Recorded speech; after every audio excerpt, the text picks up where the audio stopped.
네, 원래 첫 강의 때 하려고 했던 주제가 1시간 밀려서 이번 시간에 하게 됐어요. 아까 제가 서품 기념일 얘기 한 5분 정도 하고 강의를 하려고 했는데 5분이 1시간 10분이 됐어요.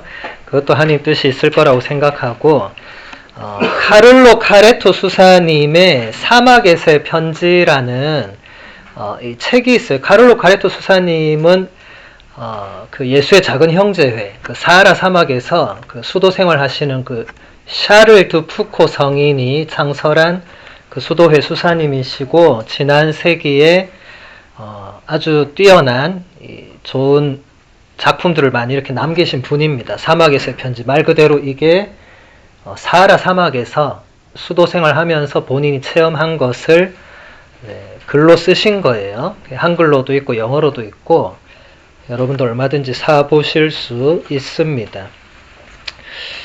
그래서 여기 제가 아까 그 낙타가 바늘 구멍으로 빠져나간 그 얘기했는데 이 책에 지금 이게 나와요. 이 우연 일치인지 모르겠지만 수사님이 이렇게 얘기를 해요. 사막에서 지나가는 낙타를 볼 때마다 복음 말씀이 떠올라서 빙글에 웃곤 합니다.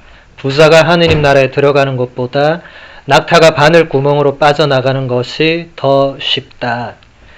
예수님께서 말이나 소를 예로 드시지 않고 하필이면 등에 혹이 있는 낙타를 예로 드시다니. 사람에게는 그것이 불가능하지만 하느님께는 모든 것이 가능하다. 필요하다면 예수님께서는 가난하고 병든 우리 영혼의 녹슬고 좁은 구멍으로 낙타가 통과하는 기적을 이루어 주실 것입니다. 이렇게 쓰셨어요. 카를로 카레토 수사님은 굉장히 특별한 분입니다. 이 글을 쓰는 자체가 말 잘한다고 글을 잘 쓰진 않아요. 아마 여러분 주위에도 말은 잘하는데 글을 못 쓰는 사람이 있을 거예요. 또 반대도 있을 거예요. 글은 잘 쓰는데 말을 못하는 사람들이 있어요.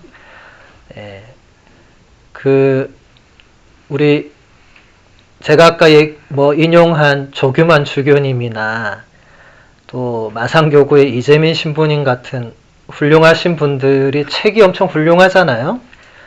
강의 딱 시작하면 모두가 잠들어 버립니다.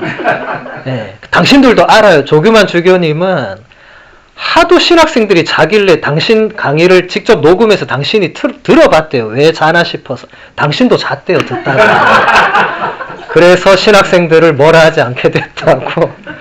이재민 신부님도 그런 얘기 많이 하셨어요. 책은 그렇게 잘 쓰시는데 말씀은 그렇게 못하시는 카를로 카레토 수사님은 제가 생전에 직접 뵌 적이 없기 때문에 말씀은 어떻게 하시는지 잘 모르겠지만 이 책을 보면 이분이 보통 분은 아니시고 그 수도회의 창립자보다 책이 더 이렇게 뛰어난 책들이 많아요. 푸코 성인은 그렇게 책을 많이 쓰시지 않았고 그 수도에서는 카를로 카레토 수사님이 가장 많은 책을 우리에게 남겨주셨죠. 이분 유명한 책이 주여 왜라는 책이 있죠. 우리가 한 번 이상 질문하는 주님 저한테 왜 이러시냐 거기에 대한 답을 제시하는 거예요. 그래서 이 책의 몇 부분을 오늘 같이 보도록 할게요. 베들레헴에서 예수님은 철저히 무능했고 골고타에서 그분은 고통 그 자체였습니다. 그 두 순간만큼 예수님이 철저히 인간이셨던 순간은 없습니다. 무능과 고통만큼 피조물이자 죄인인 우리 인간의 조건을 명백하게 말해주는 것은 없기 때문입니다. 그러나 인간의 무능과 고통, 그리고 그리스도의 무능과 고통 사이에는 근본적인 차이가 있습니다. 전자는 어쩔 수 없는 것이고 후자는 자발적인 것입니다.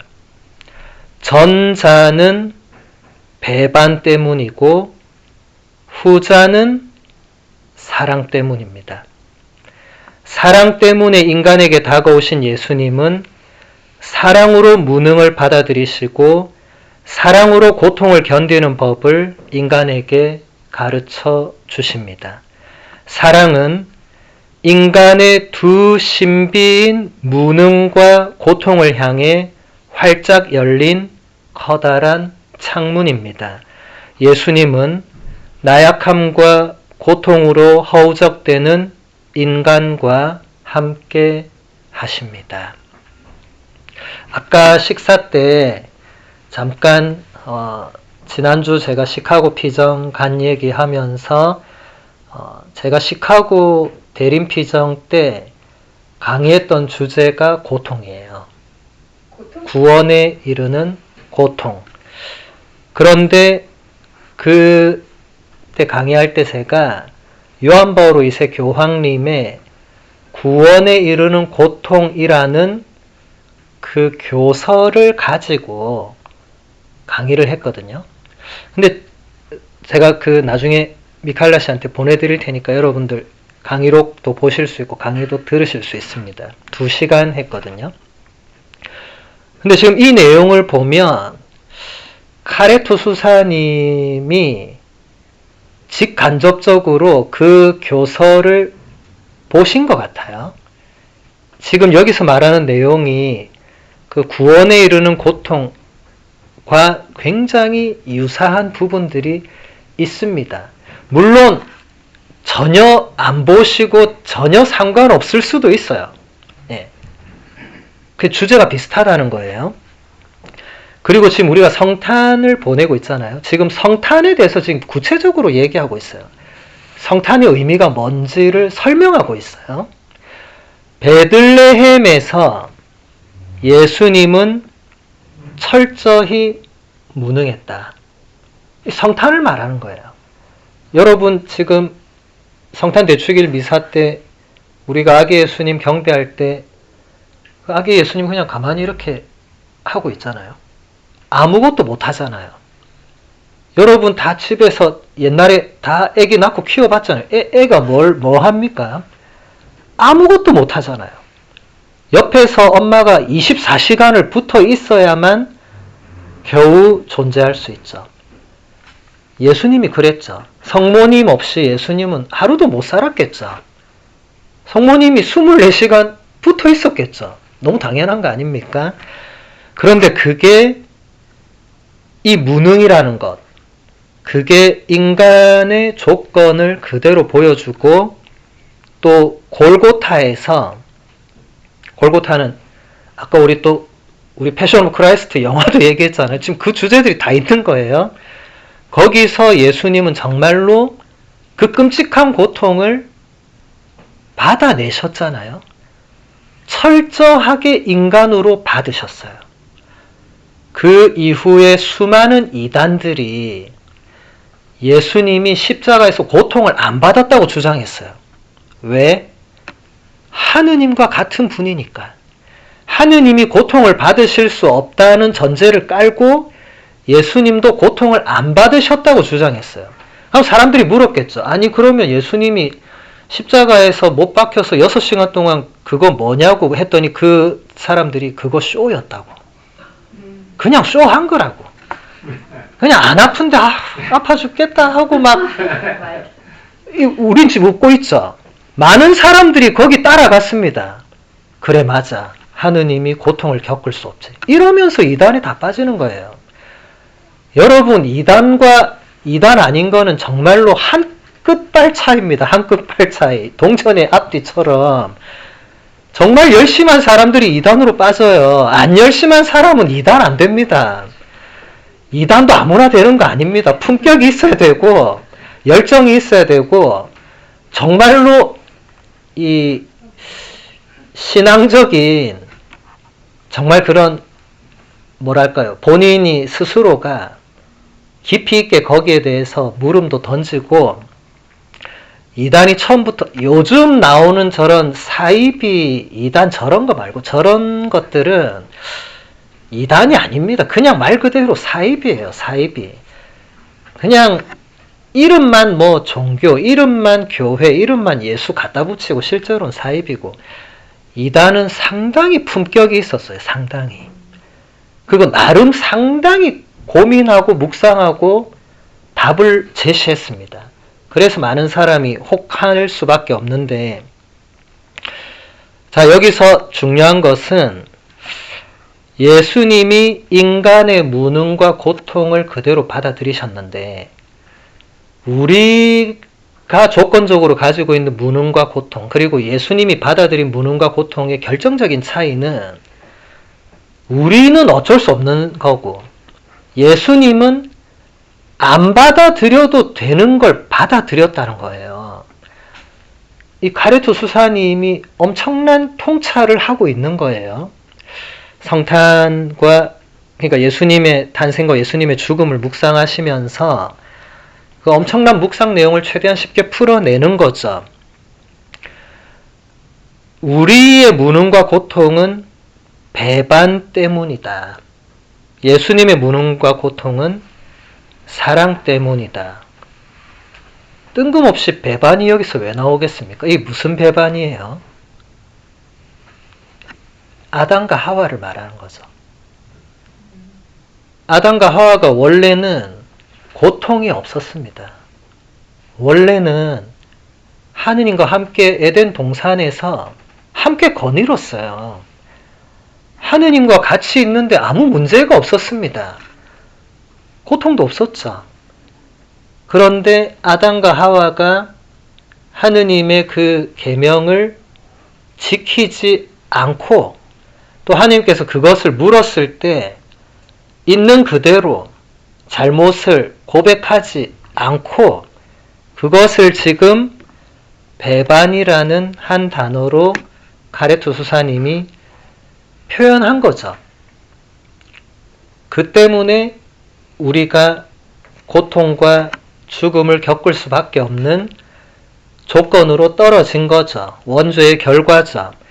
그런데 예수님께서 그것을 사랑으로 받아들이심으로써 그걸 뒤집는 거죠. 여기에 그리스도교의 그 구원의 신비의 핵심이 있습니다. 하느님과 똑같으신 분이 인간의 죄의 결과로 인간이 떨어지게 된 그 상황으로 그대로 들어가시면서 그것을 사랑으로 받아들이시는 거죠. 이게 구원의 신비입니다. 그렇게 해서 우리가 구원받을 수 있는 길이 열리게 된 거죠. 예수님은 여기서 보시면은 사랑 때문에 우리에게 다가오신 예수님은 사랑으로 무능을 받아들이시고 사랑으로 고통을 견디는 법을 인간에게 가르쳐 주신다. 제가 시카고에서 강의할 때 물론 그 책을 다 보지는 못했지만 핵심은 그렇습니다. 고통은 사랑과 연결된다는 게 제가 거기 가서 핵심적으로 말한 거였어요.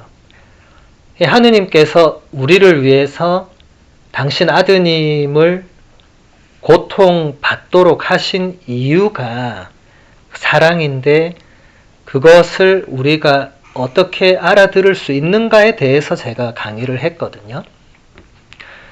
한마디로 말하면 제가 나중에 강의 이제 들어보시면 나오겠지만 거기도 다 부모님들이 계셨으니까 제가 그냥 그렇게 말했어요. 여러분들 자녀가 아픈데 아픈 자녀를 놔두고 술 먹으러 가거나 헬스장 가거나 커피 마시러 가는 부모가 어디 있느냐. 자녀가 아프면 부모가 더 고통을 받게 돼 있는 게 다 부모들 똑같지 않느냐. 하느님도 마찬가지다. 물론 훨씬 더 크시겠지만 그렇게 이해하면 된다고. 자녀인 인간이 고통받고 있는데 하느님이 그냥 아무렇지 않게 너는 고통받아라. 나는 전혀 그렇지 않으니까. 그런 신은 적어도 우리 그리스도교의 하느님은 아닙니다. 다른 종교나 철학에서는 그런 신적인 존재를 말할지 몰라도 그리스도교의 하느님, 적어도 성경에 나오는 하느님은 우리의 고통에 무관한 분이 아니라는 거고, 여기서 카리토 수사님도 그 이야기를 하면서 사랑은 인간의 두 신비인 무능과 고통을 향해서 활짝 열린 커다란 창문이라는 매우 시적인 표현을 사용하셨어요. 인간의 두 신비인 무능과 고통. 여러분, 인간이라는 존재에 대해서 한번 생각을 해보겠습니다. 지금 이 시간이 뭐 철학적 인간학이나 신학적 인간학 시간은 아니지만, 인간은 피조물이잖아요. 그래서 유한합니다. 한계가 있죠. 아까도 얘기했듯이 시간과 공간을 뛰어넘지 못합니다. 그리고 살아도 100년, 아까 우리 회장님이 이제 120년까지 말씀하셨어요. 회장님 말씀이니까 맞겠죠. 그래서 120년.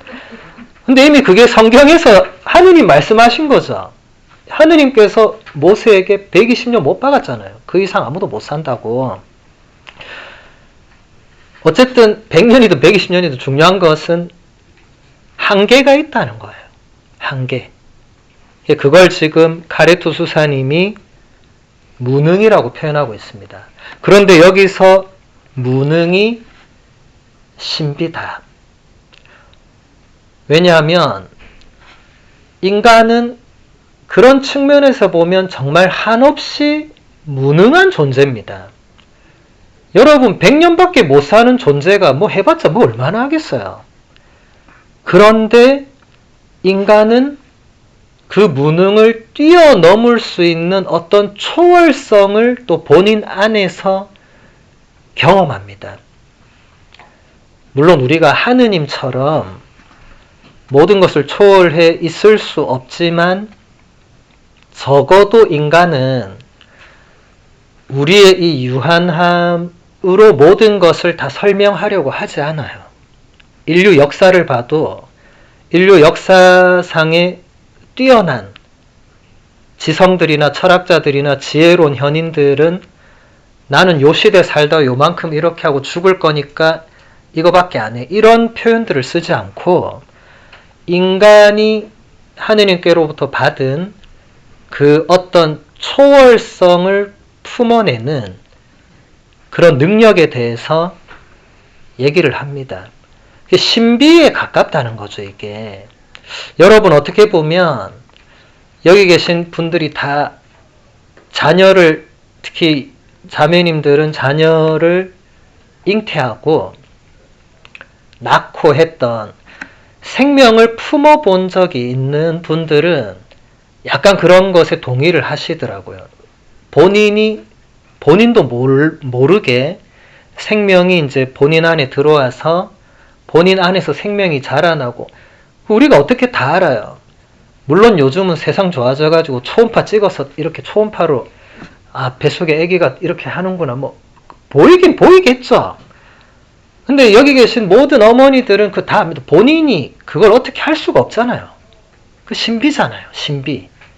신비를 잉태하고 간직하고 신비가 세상에 나오게 되는, 우리는 제가 그걸 예로 들었을 뿐이지만 인간은 유한하지만 유한을 넘어서는 어떤 초월적인 뭔가를 꿈꿀 수 있고 말할 수 있고 거기에 대해서 생각할 수 있는 그런 능력을 받은 유일한 또 피조물입니다. 인간 외에 그 어떤 피조물도, 저 대서양에서 놀고 있는 고래도 자기가 이 대서양에서 언제까지 놀다가 나중에 어떻게 되고, 그런 생각을 하면서 대서양 바다를 휘젓겠어요? 아닙니다. 그냥 때 되면 죽는 거죠. 근데 인간은 그렇지 않은 거죠. 그런데 또 인간은 고통을 겪습니다. 이 고통이란 것도 요한 바울 의세 교황님이 그 교서에서도 그걸 풀어내셨지만 고통이 신비라고 한 건 바오로 사도가 이미 서간에서 얘기를 했기 때문에 그것은 성경에 기록된 말씀으로서 진리에 해당이 됩니다. 고통이라는 신비를 우리가 어떻게 받아들이고 어떻게 풀어내느냐를 요한 바오로 2세 교황님이 거기서 말씀을 하신 건데, 교황님은 결국 그것을 사랑으로 풀어내시거든요. 고통의 답은 사랑이고, 인류 전체가 겪는 그 고통은 예수님의 그 고통이 유일한 답이라고 답을 제시합니다. 하느님의 아드님께서 고통을 겪으셨다는 그 사실이 인간의 고통에 대한 그때까지의 모든 질문과 그 풀리지 않았던 어떤 부분까지도 예수님의 그 십자가 고통이 거기에 답이 된다는 거예요. 답이. 하느님이 고통을 받으신다는 이 전제 자체를 그리스도교 외에는 다른 고대 철학자나 고대 종교나 뭐 이단이 된 그런 분파들도 그걸 받아들이지 않았어요. 그러니까 그들은 성경에 나오는 하느님의 그 인간적인 모습들, 인간의 고통에 함께 아파하시는 그런 모습들을 배제했습니다. 왜냐하면 하느님의 초월성에 그게 어긋난다고 판단한 거죠. 근데 그게 굉장히 인간적인 기준이죠. 하느님이 여러분 자녀의 고통에 함께 아파한다는 그 자체가 그 신비에 가깝거든요. 여러분 뱃속에서 나왔지만 여러분 자신이 아니잖아요. 일단 나와 다른 존재잖아요. 나의 분신이라 하더라도 일단 나는 아니잖아요. 그러면은 내가 아닌데 내가 굳이 아플 이유가 없잖아요. 그런데 여러분들이, 특히 자녀들이 어릴 때, 물론 지금도 마찬가지고, 자녀의 고통을 보면 여러분들이 고통을 받습니다. 이게 굉장히 놀라운 일이죠. 내가 넘어진 게 아닌데 넘어진 자녀를 보고 내가 고통을 겪어요. 내가 더 아픈 거예요. 근데 성경에 그런 용어들이 나옵니다.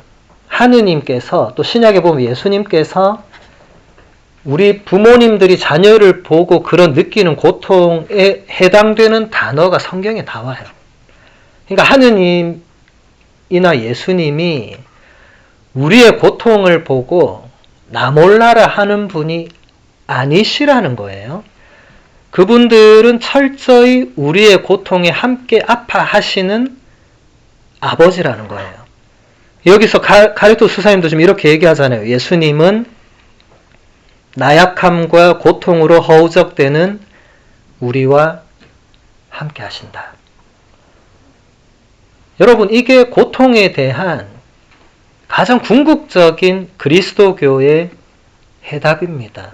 그래서 제가 시카고에서도 고통 중에 있는 분들은 예수님께 가서 예수님의 십자가를 보면서 예수님과 얘기를 나누어라. 그거밖에 없다. 더 이상 다른 답이 없다. 근데 거기서 아마 예수님께서 뭔가를 주실 거다. 그게 시카고 강의의 결론이었습니다.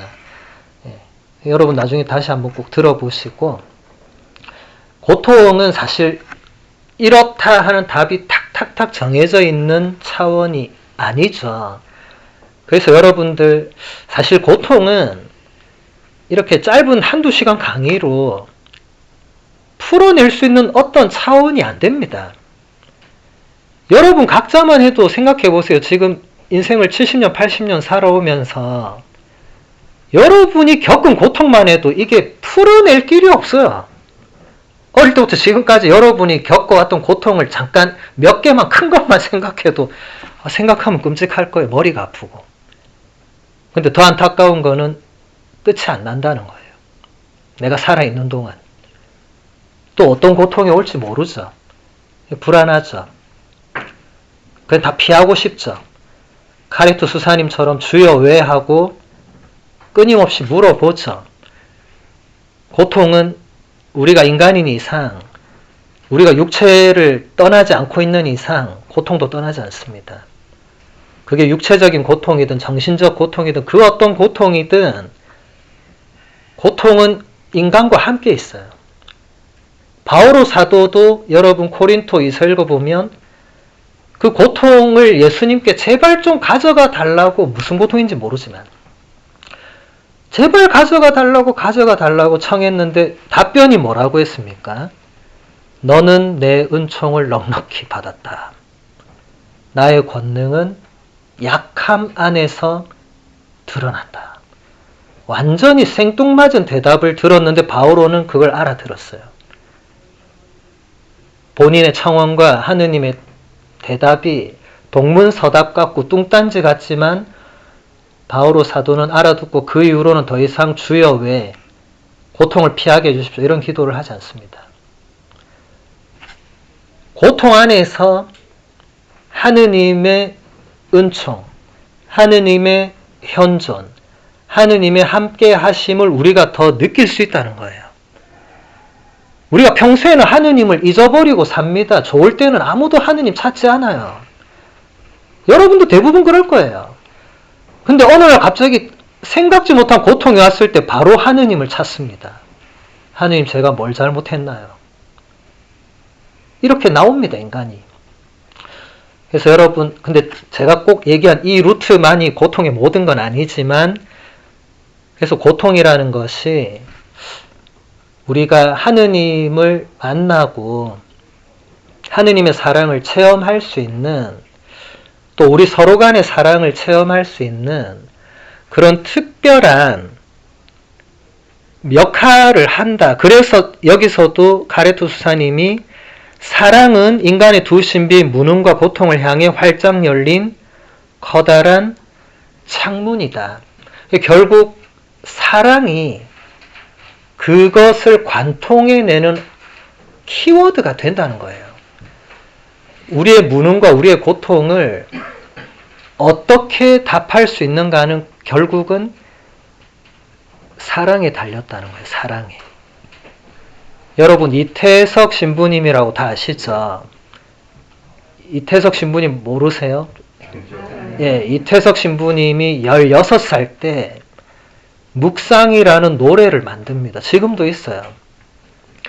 십자가 앞에 꿇어 죽게 물었네 하는 노래 있어요. 그 가사는 본인이 그대로 한 겁니다. 십자가 앞에 무릎 꿇고 주님께 이태석 16살 청소년 이태석이 물어본 거예요.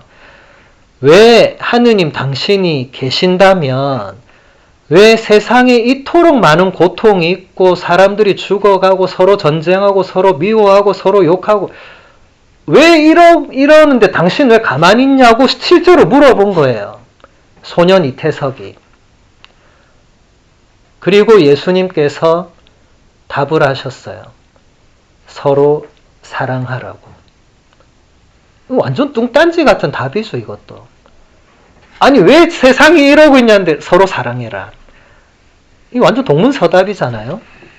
근데 이태석 신부님은 그날 이후로 더 이상 그런 질문을 하느님께 하지 않습니다. 그 대신에 서로 사랑하라는 그 모토를 평생 간직하고 자신의 삶에서 실천하다 돌아가셨죠. 그러니까 깨달은 거죠. 이 고통에 대한 답은 사랑밖에 없다는 걸 깨달은 거죠. 이건 이론으로 깨달을 수 있는 게 아닙니다. 그래서 이태석 신부님이 수단으로 간 거잖아요. 톤즈로 간 거잖아요. 그래서 우리가 알고 있는 그 울지마 톤즈란 영화가 나온 거잖아요. 예수님의 그 응답으로 소년 이태석이 의사가 되었고 신부가 되었고 수단에 가서 톤즈에 가서 결국 거기서 병을 얻고 돌아가신 건 물론 한국에 와서 돌아가셨지만 뭐 거기서 죽은 거나 마찬가지죠. 이태석 신부님은 본인의 병을 알고도 그쪽으로 가려고 했었으니까 뭐 의사가 결국 못 가게 막았지만, 왜냐하면 지금 가봤자 어차피 죽기 때문에 의미가 없다고 해서 안 가셨죠. 그 실제로 얼마 안 가 죽으셨죠, 한국에 와서. 근데 어쨌든 그 고통에 여러분들이 고통에 대한 이론적인 답을 줄 수 없습니다. 고통에 대한 답이 이론적으로 사랑이다, 제가 이 말을 하는 게 아니에요. 사랑은 이론으로 설명이 안 되는 겁니다.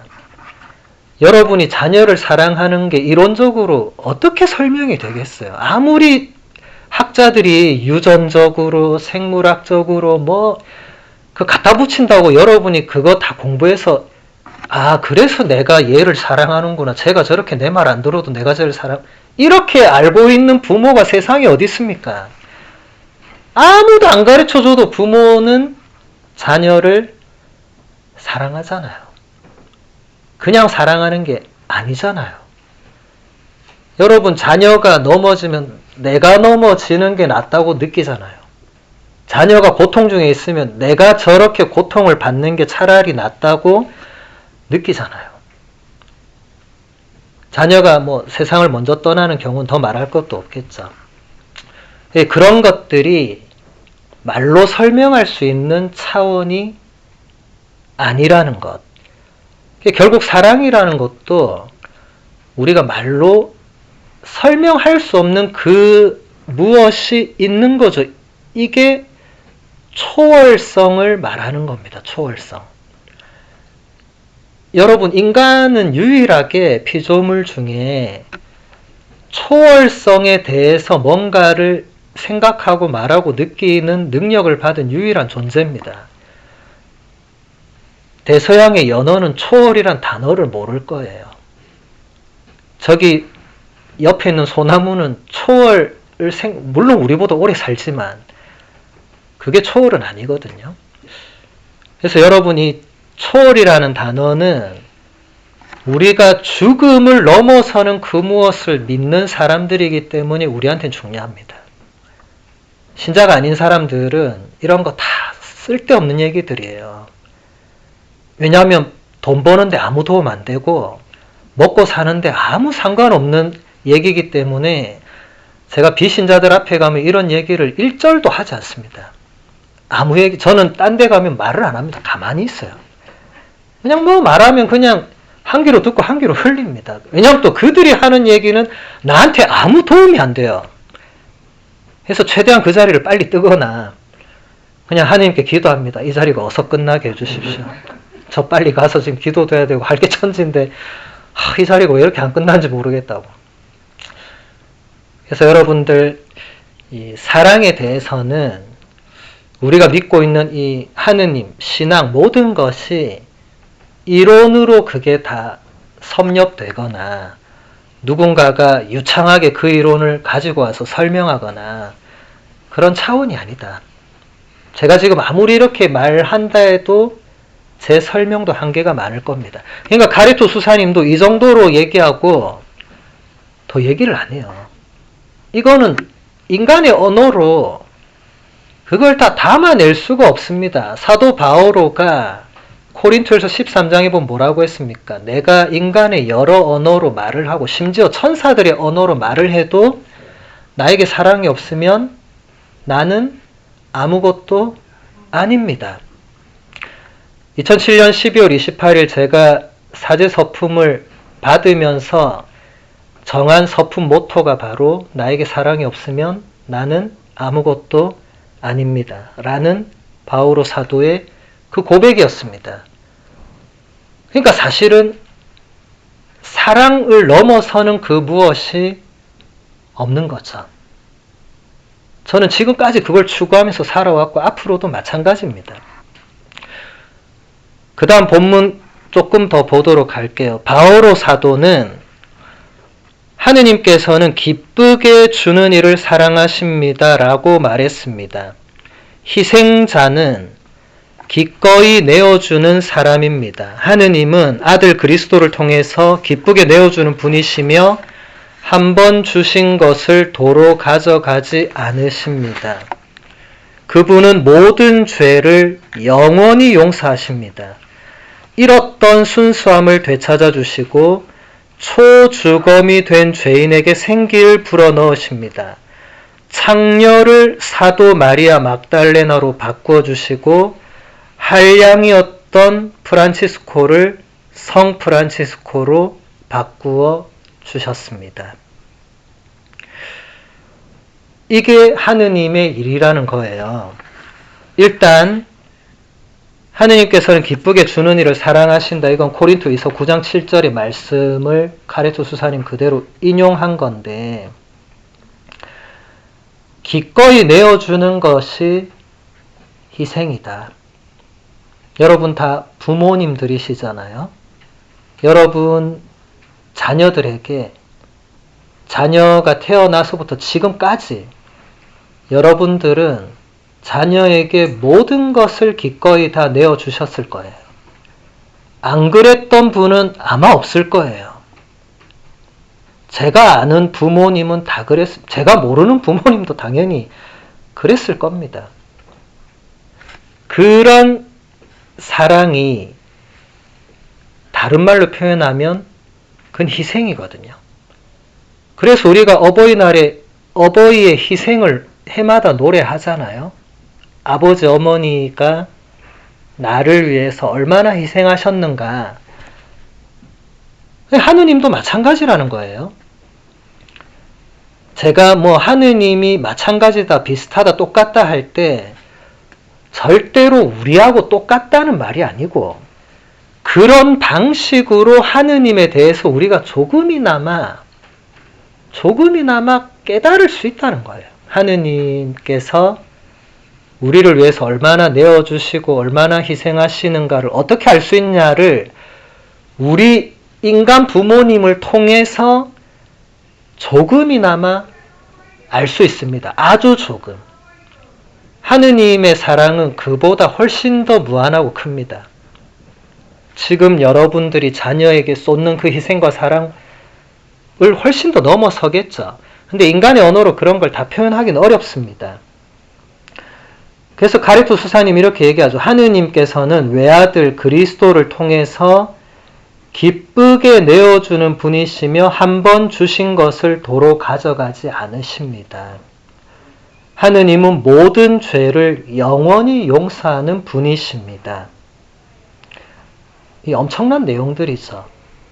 잃었던 순수함을 되찾아 주시고 초주검이 된 죄인에게 생기를 불어넣어 주십니다.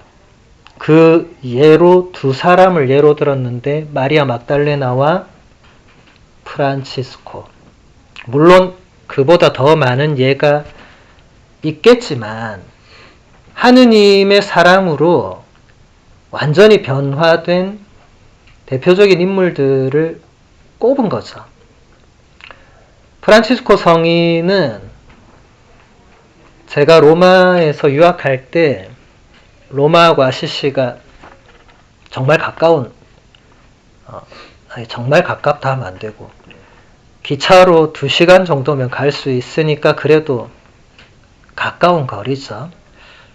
그래서 제가 유학생활 하면서 한 달에 한 번씩 그냥 혼자 월피정 겸 개인 피정으로 이제 아시시를 갔었어요. 프란치스코 성인을 만나는 거죠.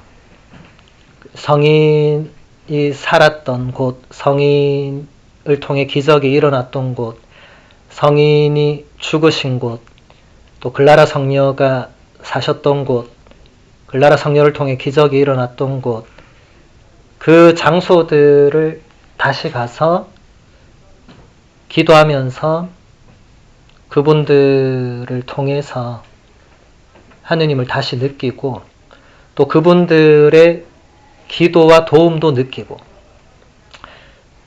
그래서 제가 로마 유학 마치는 마지막 날 한국 가는 비행기 타는 바로 그 전날, 그러니까 정말 마지막 날이죠.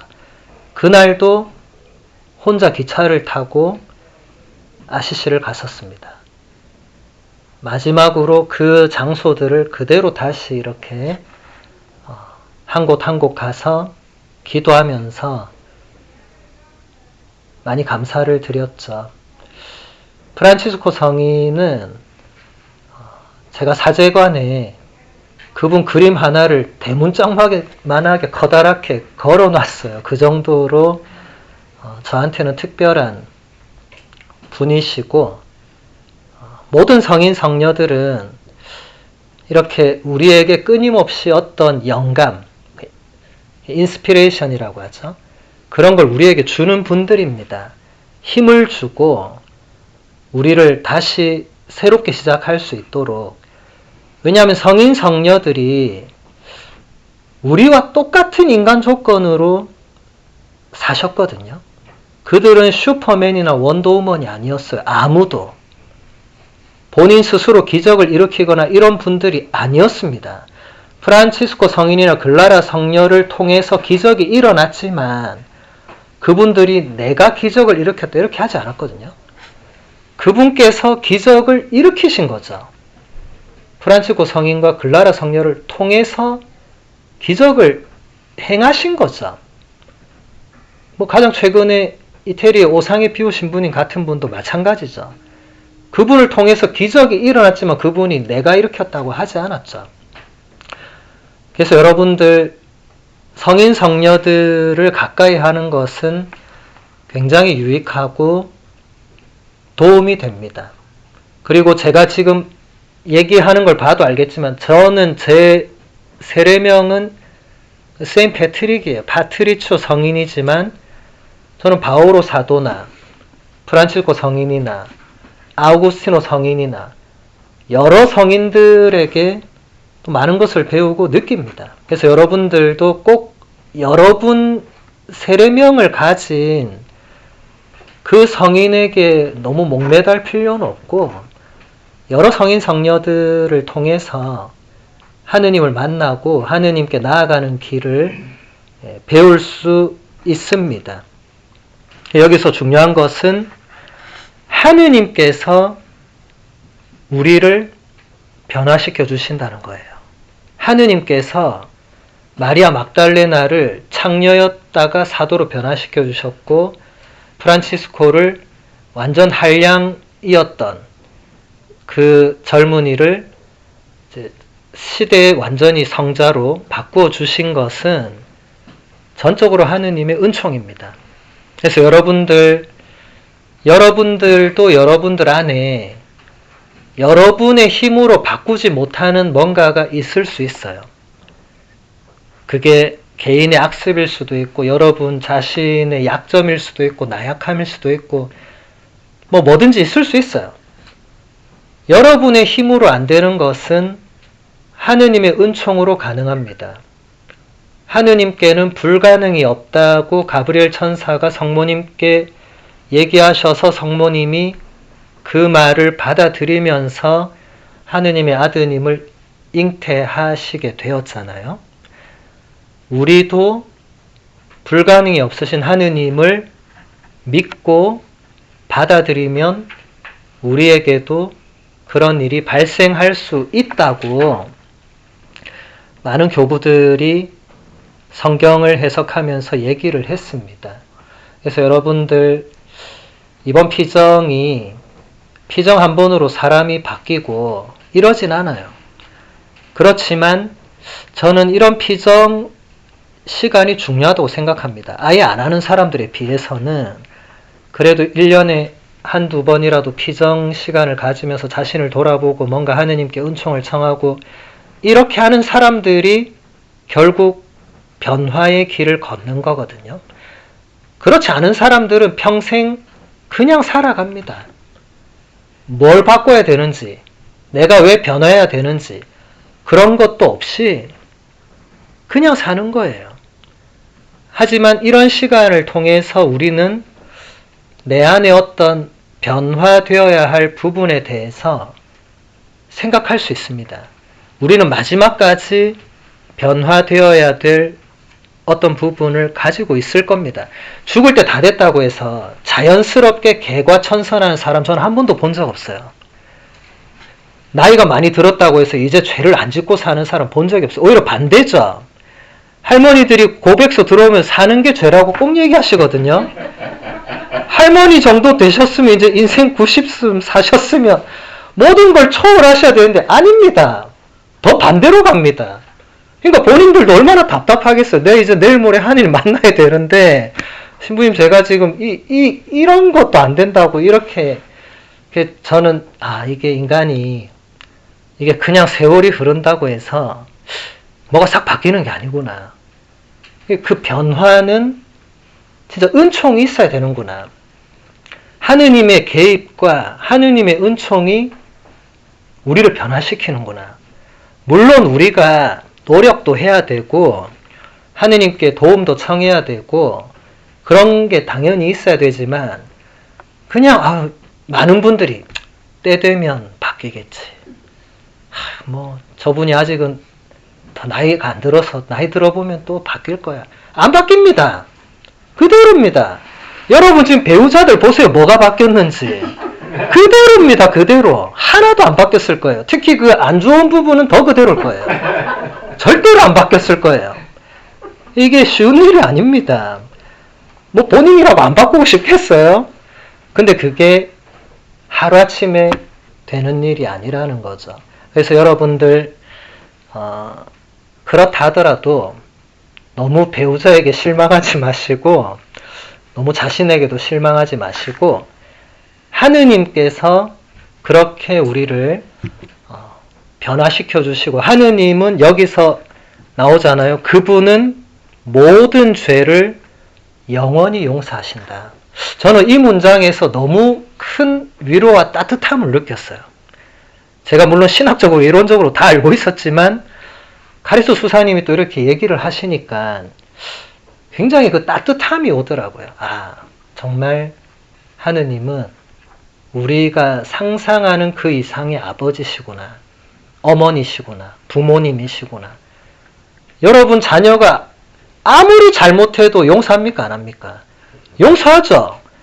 용서 안 하는 부모는 겉으로는 안 해도 사실 속으로는 이미 용서를 전제로 받아들이죠. 그 부모 마음이잖아요. 그래서 자식에게는 부모 없다고 하잖아요. 하느님도 그런 분이라는 거예요.